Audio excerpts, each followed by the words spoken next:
नगर परिषद निवडणुकांच्या निकालानंतर चंद्रपूर जिल्ह्यातल्या भाजपमधील गटबाजी चव्हाट्यावर आली। नगर परिषदेतल्या पराभवानंतर सुधीर मुनगंटीवारांनी थेट पक्ष नेतृत्वावरच निशाणा साधला। भाजपमधल्या इन्कमिंग वरून आणि मंत्रिपद न मिळाल्यावरून सुधीर मुनगंटीवारांनी पुन्हा एकदा खदखद व्यक्त केली आहे। शनी शिंगणापूर नंतर आमचा एकमात्र पक्ष असा आहे की ज्याला आता दरवाजाच ठेवला नाही, कुणीही येतो। नगर परिषद निकालानंतर विदर्भातल्या भाजपमध्ये जोरदार वाद सुरू झालाय। चंद्रपूर जिल्ह्यात भाजपचा दारुण पराभव झाल्यानंतर सुधीर मुनगंटीवार यांनी थेट पक्ष नेतृत्वालाच सवाल विचारायला सुरुवात केली। मंत्रिपद न मिळाल्याची खंत आणि दुसऱ्या पक्षातून भाजपमध्ये झालेलं इन्कमिंग यावर बोट ठेवत मुनगंटीवार यांनी भाजप नेतृत्वावरच टीका केली।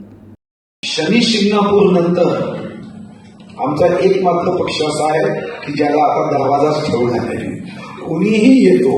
आता याही गोष्टीचं एकदा मूल्यांकन आम्ही जिल्ह्यात करू। भंडारा, गोंदिया, गडचिरोली, चंद्रपूर या 4 जिल्ह्यांमध्ये एक थोडीशी कार्यकर्त्यांमध्ये एक भावना आहे की इतके वर्ष कष्ट केल्यावर, मेहनत केल्यावर या 4 जिल्ह्यांच्या नशिबामध्ये विकास ज्या पद्धतीचा पाहिजे तोही वेगाने व्हावा ही इच्छा पूर्ण होताना दिसत नाही। धान नोंदणीच्या तारखेसाठी आठवण करून द्यावी लागते।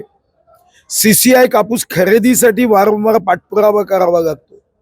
तर या पद्धतीने या 4 जिल्ह्यांच्या बाबतीमध्ये काही गोष्टी कार्यकर्त्यांच्या मनात आहे आणि मग त्याचा परिणाम हा निवडणुकीवर निश्चितपणे झालेला आहे। चंद्रपूर जिल्ह्यातील 11 नगर परिषदांपैकी 60 ठिकाणी काँग्रेसचा नगराध्यक्ष निवडून आला। एका ठिकाणी शिंदेंची शिवसेना, एका ठिकाणी अपक्ष, तर फक्त 2 ठिकाणी भाजपचे नगराध्यक्ष निवडून आले। या पराभवाची जबाबदारी स्वीकारताना मुनगंटीवार यांनी पक्षात होत असलेल्या इन्कमिंगवर बोट ठेवलं। चंद्रपूर जिल्ह्यात आमदार मुनगंटीवार आणि आमदार जोरगेवार यांच्यात जुना वाद आहे। पूर्वी चंद्रपूर जिल्ह्यातील भाजपवर सुधीर मुनगंटीवार यांचं वर्चस्व होतं। मात्र 2024च्या विधानसभा निवडणुकीपूर्वी किशोर जोरगेवार यांची भाजपमध्ये घरवापसी झाली। जोरगेवार यांना भाजपमध्ये घेण्यास मुनगंटीवारांचा विरोध होता। मात्र हा विरोध डावलून जोरगेवार यांना पक्षात प्रवेश देण्यात आला। भाजपच्या तिकिटावर जोरगेवार आमदारही झाले, तरीही या दोघांमधील वाद आणि गटबाजी चालूच राहिली। नगर परिषद निवडणुकीत या गटबाजीमुळेच चंद्रपूरमध्ये भाजपचा दारुण पराभव झाल्याचं बोललं जाते। कॅन्सर हॉस्पिटल बनवण्यामध्ये तर मी पूर्ण शक्ती गवली। स्वर्गीय रतन टाटाचं जे स्वप्न होतं ते स्वप्न काय होतं की सरसंघ चालकांच्या हाताने याचं उद्घाटन व्हावं आणि आमच्याच पक्षाचा आमदार जो देवेंद्रजींनी प्रवेश दिला, मी देवेंद्रजीला तेव्हा समजावून सांगण्याचा प्रयत्न केला। आज तुम्ही सरसंघ चालकाचा कार्यक्रम रद्द करावा असं जेव्हा पत्र देता तेव्हा मी भाजपचा निष्ठावान कार्यकर्ता शेवटच्या श्वासापर्यंत आहे। सत्ता आणि सत्य यामध्ये सत्यच स्वीकारेल। काँग्रेसनी वडेट्टीवार साहेबांना महाराष्ट्राचा नेता केलं आणि दुसरीकडे चंद्रपूर, गडचिरोली, भंडारा, गोंदियाला एकही मंत्रिपद म्हणजे मला तर दिलंच नाही, पण कोणालाही मंत्रिपद दिलेलं नाही। आणि ज्या पद्धतीने आम्ही दरवाजे उघडून बाहेरच्यांना प्रवेश देतोय याचा परिणाम हा मतदारांवर नक्कीच होणार आहे। हे असं वक्तव्य करणं म्हणजे एक प्रकारे पक्षाच्या कार्यकर्त्यांचा अपमान करण्यासारखं आहे आणि आपली प्रत्येक गोष्टी मंत्रिपदाशी जोडणं हे काही योग्य नाहीये।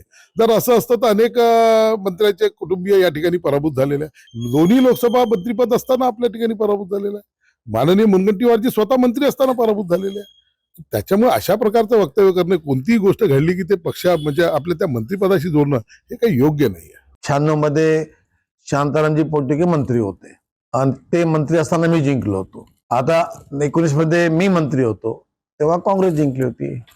मग इथं मंत्रिपदाचा काय संबंध येतो? चंद्रपूर जिल्ह्यातील पराभवावर मुख्यमंत्री देवेंद्र फडणवीस यांनीही सूचक वक्तव्य केलं होतं।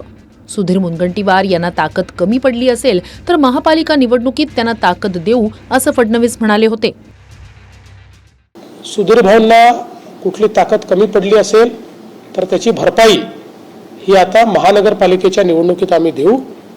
पूर्ण ताकद देऊन चंद्रपूरची महानगरपालिका आम्ही निवडून आणू. एकीकडे कालच्या वक्तव्यामुळे मुख्यमंत्री देवेंद्र फडणवीस असे म्हणाले की तुम्हाला महानगरपालिकेमध्ये ताकद देणार. कसली ताकद मिळणार आहे तुम्हाला? हे मग कसं माहित होईल? मग काही त्यांनी फोनही केला नाहीये. तर ते तुम्ही त्यांचा मुंबईमध्ये तुमच्या चॅनलचा प्रतिनिधी असेल त्याला सांगा एकदा इंटरव्ह्यू मध्ये, अजून त्याची स्पष्टता घ्या. या ठिकाणी सुधीरभाऊ थोडे भावनात्मक झाले म्हणून त्याशी त्या ठिकाणी बोललेले आहेत. पण सुधीरभाऊच्या पाठीशी केंद्रीय भाजप, राज्याची भाजप, स्वतः मुख्यमंत्री माननीय सुधीरभाऊच्या मागे खंबीरपणे उभे आहेत. त्यामुळे मला असं वाटतं की थोड्या भावना त्यांच्या अनावर झाल्या, त्यामुळे ते बोललेत. मुख्यमंत्री फडणवीसांनी नागपूरमध्ये पक्षातील पदाधिकाऱ्यांची बैठक घेतली. यावेळी फडणवीसांच्या काकू शोभाताई फडणवीसही मुख्यमंत्र्यांच्या भेटीला आल्या होत्या. त्यावरही सुधीर मुनगंटीवार यांनी टोला लगावला. आज शोभाताई फडणवीस यांनी मुख्यमंत्र्यांची भेट घेतली आहे. चंद्रपूरच्या निकालावरती भेट असल्याची चर्चा होत आहे. नाही, मला माहित नाही. ते त्यांच्या सख्या काकू आहे. आता भेट घेतली असेल, अजून कोणाचे प्रवेश बाकी असेल त्यासाठी असू शकते. 2024च्या विधानसभा निवडणुकीनंतर मुनगंटीवारांचा मंत्रिपदाचा पत्ता कापण्यात आला. ती खतखत मुनगंटीवार अधूनमधून बाहेर काढतात. पण नगर परिषदेच्या निकालानंतर त्या खतखतीचा स्फोट झालाय. आता मुनगंटीवार यांनी थेट भाजपच्या नेतृत्वालाच टार्गेट केलंय. निलेश डहाट, TV9 मराठी, चंद्रपूर.